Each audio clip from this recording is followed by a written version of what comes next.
este no es un campo cualquiera. Aquí se libró uno de los momentos más trascendentes de nuestra historia. Es el año 1861. La República Argentina se encuentra dividida.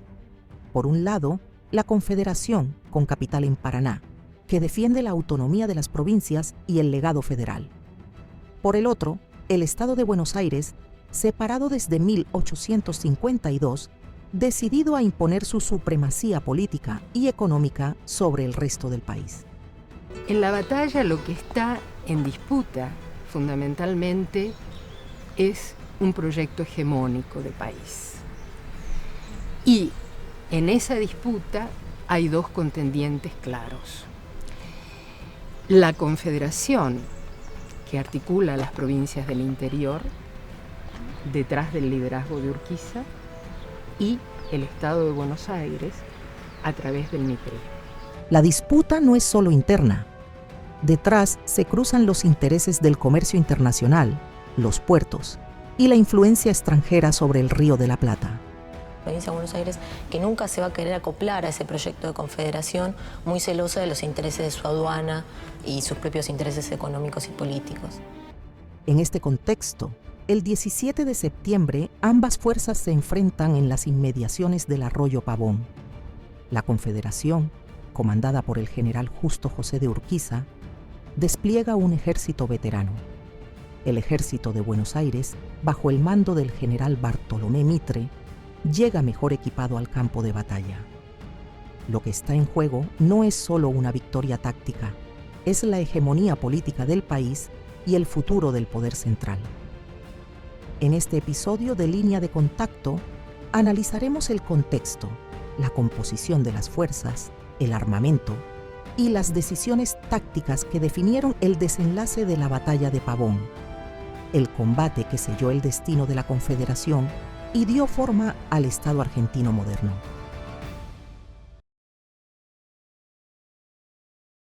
Tras la victoria de Justo José de Urquiza sobre Juan Manuel de Rosas en la batalla de Caseros, el 3 de febrero de 1852, se abrió una nueva etapa en la historia argentina, la construcción definitiva del Estado Nacional.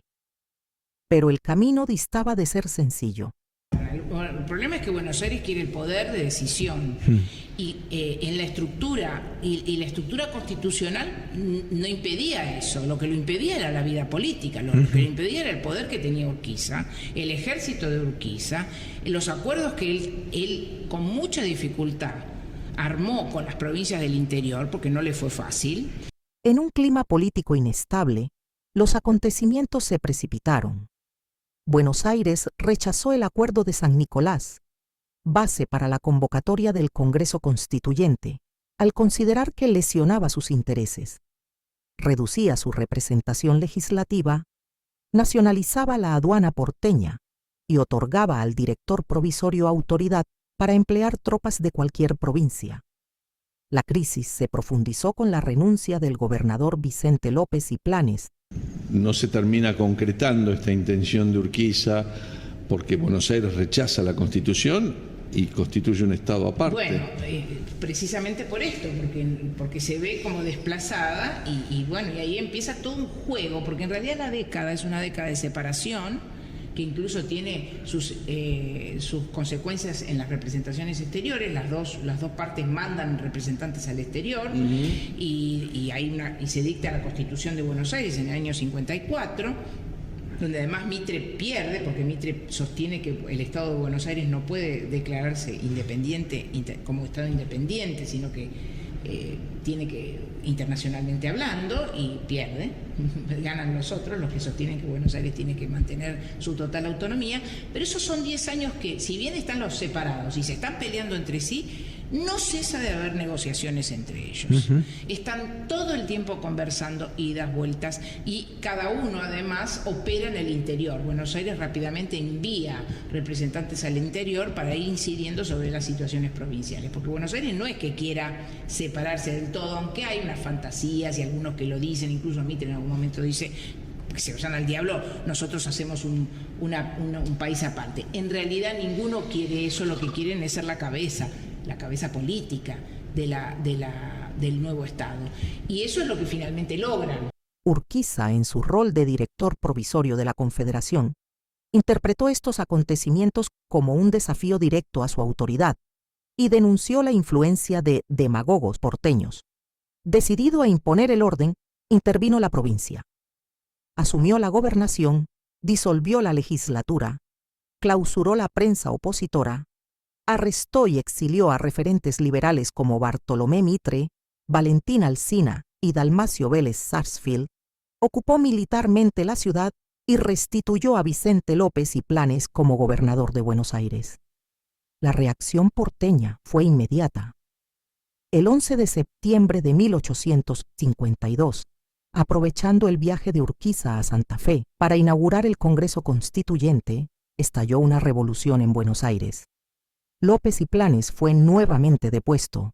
Se reabrió la legislatura porteña y la provincia proclamó su separación de la Confederación Argentina. Durante los años siguientes, las tensiones entre Buenos Aires y la Confederación no hicieron más que aumentar. Entre las causas más significativas estuvo el conflicto aduanero de 1856. Los buques que ingresaban mercaderías extranjeras pagaban menos derechos si lo hacían por puertos confederados que si ingresaban por Buenos Aires, salvo los provenientes del sur de Brasil, Paraguay o Uruguay. A esto se sumó el asesinato del caudillo federal Nazario Benavides en San Juan en 1858. Luego de haber sido depuesto y encarcelado por un movimiento apoyado por liberales porteños, la guerra se volvió inevitable. El 23 de octubre de 1859, los ejércitos se enfrentaron en el campo de Cepeda, en la provincia de Buenos Aires. El resultado fue contundente: victoria confederada. Los porteños esperaban con temor el avance del ejército de la República Argentina al mando del presidente Urquiza, y por el contrario, no ingresa a la ciudad y envía a los ciudadanos de Buenos Aires una proclama de paz y de unión, diciéndoles que él viene solamente a cumplir y a traerles la paz duradera y bajo un amparo de la ley común, protectora y hermosa. Una batalla decisiva que abrió el camino a nuevas negociaciones para restaurar la unidad nacional. Tras el combate, Buenos Aires firmó su reincorporación a la Confederación mediante el Pacto de San José de Flores, el 11 de noviembre de 1859. Parecía iniciarse una nueva era de unidad, pero la paz sería breve. Nuevos disturbios en San Juan, entre ellos el asesinato del gobernador José Virasoro por elementos liberales vinculados a Buenos Aires, provocaron una nueva crisis. La intervención nacional resultante derivó en la derrota y ejecución del gobernador liberal Antonino Aberastain a manos de fuerzas federales. En simultáneo, el Congreso Nacional rechazó la incorporación de los diputados porteños, alegando que su elección no se había realizado conforme a la Constitución. La ruptura estaba sellada. Ambos bandos comenzaron nuevamente a movilizar tropas y escuadras. Pero, esta vez, Buenos Aires se encontraba en una posición de fuerza claramente superior. La Confederación enfrentaba un panorama crítico: divisiones internas entre el presidente Santiago Derqui y el propio Urquiza, una economía debilitada y un aparato institucional que ya mostraba señales de colapso. El presidente era Derqui, con quien él no tenía buenas relaciones, o sea, había habido una ruptura política, una tensión política entre los grupos en Paraná, de manera que tampoco él estaba demasiado convencido que Derqui iba a poder seguir adelante con lo que para mí, pero eso era su proyecto, que era que salir adelante con la República Argentina, con una República Federal. El desenlace era inevitable y llegó el 17 de septiembre de 1861, punto culminante de una década marcada por conflictos políticos, rupturas diplomáticas y operaciones militares. La frontera entre ambos estados estaba definida por el Arroyo del Medio, una línea natural que separaba las jurisdicciones de la Confederación Argentina y de Buenos Aires.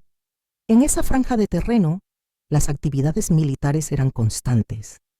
patrullas de reconocimiento, desplazamientos nocturnos, observación de rutas, incursiones menores y, en ocasiones, acciones hostiles como el robo de ganado o la captura de prisioneros.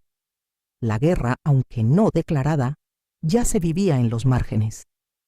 Urquiza concentró sus fuerzas en la confluencia de los arroyos del Sauce y Pavón, al sur de la provincia de Santa Fe, donde mantuvo su dispositivo desplegado hasta el 9 de septiembre. El ejército porteño, por su parte, estableció su campamento en Loma Negra, cerca de la ciudad de Rojas, en territorio bonaerense. Durante todo el mes de agosto, tropas de línea y milicias provenientes de Buenos Aires capital, de las fronteras centro y sur, y de los distintos partidos de la campaña, convergieron en ese punto. A diferencia de la campaña de Cepeda, Mitre logró reunir un ejército más numeroso, mejor equipado y con un poder de fuego superior, especialmente en infantería y artillería. Las jornadas en Loma Negra se dedicaron casi por completo a intensas rutinas de instrucción, disciplina y entrenamiento táctico. Desde la década de 1840, los documentos militares ya mencionaban a Loma Negra, no como un fortín de primera línea, sino como un cantón de apoyo, una posición secundaria detrás de la frontera bonaerense, diseñada para sostener la defensa contra las incursiones indígenas, un punto de retaguardia. En enero de 1852, durante la campaña de Caseros, la zona volvió a cobrar protagonismo. Allí se enfrentaron las fuerzas del coronel rosista Prudencio Arnold contra las avanzadas de caballería del Ejército Grande de Urquiza. El choque fue breve y decisivo. Las tropas de Urquiza dominaron el campo, obligando a la caballería rosista a retirarse. Loma Negra quedaba marcada, por primera vez, como punto de paso en una operación mayor. Después de aquel episodio, el cantón, igual que otros puestos de la frontera norte, quedó prácticamente abandonado hasta mediados de la década de 1850. Un informe dirigido a Mitre por Luis Andrade, en marzo de 1855, lo describe con precisión militar. Todos esos fortines, hoy abandonados, tienen foso y contrafoso en regular estado, y algunos, con muros y potreros. Lo mismo ocurre con el campo de la Loma Negra, donde creo que debe establecerse la fuerza de reserva. La idea era clara. Loma Negra debía volver a activarse. La verdadera revitalización llegó en 1857, cuando el coronel Emilio Mitre asumió el mando de la frontera. Desde ese momento, Loma Negra se transformó en un punto neurálgico, lugar de concentración de tropas, base de caballadas, depósito de ganado y centro de operaciones para enfrentar malones indígenas. Incluso fue parte de la fallida expedición de Emilio Mitre contra los toldos ranqueles en 1858. Sin embargo, su mayor relevancia estaba aún por llegar, y se daría a las puertas de la batalla de Pavón. Durante semanas enteras, Loma Negra funcionó como el campamento principal del ejército porteño. Mitre lo eligió como cuartel general el 7 de agosto de 1861 por razones estrictamente tácticas. Su cercanía a la frontera con la Confederación, su acceso rápido al teatro de operaciones y la presencia previa de tropas veteranas bajo el mando de Emilio Mitre. El antiguo cantón Loma Negra estaba ubicado sobre la cima de una lomada amesetada, con pendientes suaves hacia el oeste, el sur y el este, un punto elevado, con amplia visibilidad militar. Hacia el sur, más allá del río Rojas. Y hacia el este, donde se divisaba en la distancia la ciudad de Rojas. Su posición estratégica también era impecable, a unos 1.200 metros del río y a 2.300 metros del antiguo Camino Real, la vía que unía Rojas con el Fortín Mercedes, parte del mismo sistema defensivo del norte bonaerense y muy próximo a la frontera confederada. En ese terreno, en ese punto alto, Buenos Aires formó, entrenó y preparó al ejército que marcharía hacia la historia. Loma Negra dejó de ser un simple cantón. Se convirtió en el corazón operativo de una campaña decisiva, el primer paso hacia Pavón. El 31 de agosto, el general Mitre tomó finalmente la iniciativa ofensiva. La orden fue clara, directa: abandonar Loma Negra y avanzar hacia territorio santafesino. Comenzaba así una marcha sostenida hacia el norte que se prolongaría durante 17 días, cubriendo casi 100 kilómetros y estableciendo 6 campamentos intermedios antes de alcanzar la línea natural del Arroyo del Medio el 16 de septiembre. Las operaciones se demoraron en el caso del Ejército Nacional, lo cual no permitieron actuar como solía hacer en este caso Urquiza, con rapidez y sorprendiendo al enemigo, manteniendo la ofensiva, cosa que en este caso no se va a dar, por el hecho que no tenían siquiera las pilchas necesarias, el vestuario para invierno. O sea que se tuvo que demorar y por eso se llega recién a septiembre a la batalla. Y esto le da de alguna manera la iniciativa, en este caso, a Mitre, que no espera a que se invada su propia provincia, sino que vamos a ver que va a operar cruzando el Arroyo del Medio, que es el límite, y la batalla se va a dar en territorio santafesino. El teatro de operaciones se extendía entre 2 cursos de agua. Al este, la Cañada Rica; al oeste, el Arroyo Pavón. En el centro, una larga lomada amesetada, orientada de suroeste a noreste, sobre cuya altura se encontraba la estancia Palacios. Ese punto elevado, con visibilidad dominante, se convertiría en el epicentro táctico del combate. La infantería y artillería confederadas se desplegaron alrededor de la estancia, formando el núcleo defensivo de sus posiciones. Hacia ese sector convergió el ataque principal del ejército porteño, que tras un choque intenso logró desalojar al adversario y finalmente acampó en sus inmediaciones al concluir la acción. Sin embargo, la batalla no se limitó a ese núcleo. Las acciones de caballería, especialmente en los flancos, se extendieron por un área mucho más amplia, posiblemente varios kilómetros a la redonda, en un espacio abierto donde las cargas, contracargas y maniobras envolventes definieron gran parte del resultado. Urquiza, al mando de 18.000 efectivos, aguardó el ataque del ejército porteño. Su dispositivo central estaba compuesto por 5.000 infantes y 44 piezas de artillería, cañones de 6, 8, 12 y 16 libras, obuses de 6 pulgadas y 2 coheteras con greve. Todas estas fuerzas se concentraron alrededor del casco de la entonces estancia de Palacios, ubicada sobre una lomada estratégica que formaba el eje del despliegue confederado. Frente a ellos avanzaba un contingente porteño considerablemente superior. 16.000 hombres, entre ellos 7.000 de infantería, y entre 32 y 38 piezas de artillería, equipadas con cañones de 4, 6 y 8 libras, obuses de 6 pulgadas y coheteras. Fue esta fuerza la que atacó de frente a las posiciones confederadas, imponiéndose con marcada contundencia.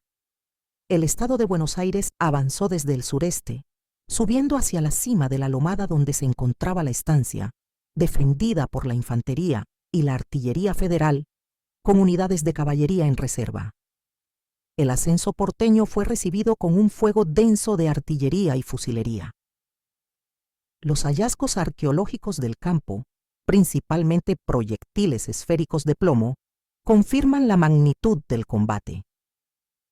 La mayor concentración de estos proyectiles aparece precisamente en la ladera que ascendieron las tropas porteñas, evidencia clara del fuego sostenido que las fuerzas confederadas descargaron desde posiciones elevadas. Las armas utilizadas por ambos bandos eran de avancarga y ánima lisa, fusiles de entre 17,5 y 19 milímetros, de orígenes diversos. La artillería, también de avancarga, empleaba una combinación letal de balas rasas, tarros de metralla, granadas explosivas disparadas por obuses y los característicos cohetes con greve. La caballería, por su parte, recurría principalmente a sables y lanzas, aunque también utilizaba carabinas, tercerolas, pistolas, boleadoras y lazos. A medida que el avance porteño continuó, sus artilleros comenzaron a batir las posiciones federales con metralla, abriendo brechas en su defensa. Entre los proyectiles recuperados se identificaron municiones asociadas a armas modernas para la época. Las carabinas francesas del Bing Poncharra, empleadas por la Legión Italiana, y proyectiles cónicos compatibles con fusiles Enfield modelo 1853, ambos indicadores de combate a corta distancia. En conjunto, la distribución de todos estos proyectiles revela un intercambio de fuego intenso, resultado directo del avance porteño sobre la estancia y de la resistencia que opusieron las fuerzas de la Confederación. Con esta combinación de potencia de fuego, disciplina de infantería y apoyo artillero, los porteños lograron desalojar al enemigo de la Lomada, ocupando la altura y derrotando a la reserva de caballería ubicada en segunda línea. Las fuentes coinciden en que estos combates se desarrollaron principalmente sobre el flanco derecho confederado, atacado por el flanco izquierdo porteño. Además, se hallaron 7 proyectiles ojivales de armas cortas, revólveres y pistolas, junto con vainas percutadas vinculados muy probablemente a los oficiales que combatieron en las inmediaciones del casco de la estancia. En esa zona se encontraban unidades de caballería de la Confederación, una división cordobesa y la escolta del general Francia, integrando la reserva inmediata del Centro Federal. Fue en estas circunstancias que se produjo la decisión más polémica de toda la campaña. Se retira del campo de batalla en momentos en que no tiene ningún motivo para hacerlo. Al contrario, por lo menos una parte importante de su ejército ha derrotado a una parte importante del ejército de Mitre. Frente a la posibilidad de derrotar al ejército comandado en ese momento por el general Mitre y avanzar sobre Buenos Aires, Urquiza simplemente se retira, dejando perplejos a sus generales. Urquiza, al frente de 12 a 13.000 jinetes entrerrianos desplegados en ambos flancos, ordenó la retirada del campo de batalla. Su salida dejó expuesto el núcleo federado y aseguró, de hecho, la victoria porteña. Un movimiento tan inesperado que dio origen a lo que muchos historiadores llaman el misterio de Pavón. El resultado inmediato fue contundente. La batalla selló la orientación política que tomaría la construcción del Estado Nacional. Desde ese momento, el proyecto liberal porteño quedó en posición dominante, imponiendo su modelo político y económico sobre el resto de las provincias. La batalla de Pavón no fue un simple enfrentamiento más en los campos abiertos de Santa Fe. Fue el punto exacto donde el destino de la Argentina se reconfiguró bajo el fuego, la duda y una decisión que cambiaría la historia para siempre. Así, Pavón quedó grabada en la memoria argentina como una batalla única. Una batalla que no se ganó por una carga heroica, sino por una decisión política. Una batalla donde el silencio de un general valió más que el estruendo de toda su artillería. Y donde, entre el polvo y el humo, se definió la arquitectura del país que conocemos hoy. Fue el momento exacto donde comenzó la Argentina moderna.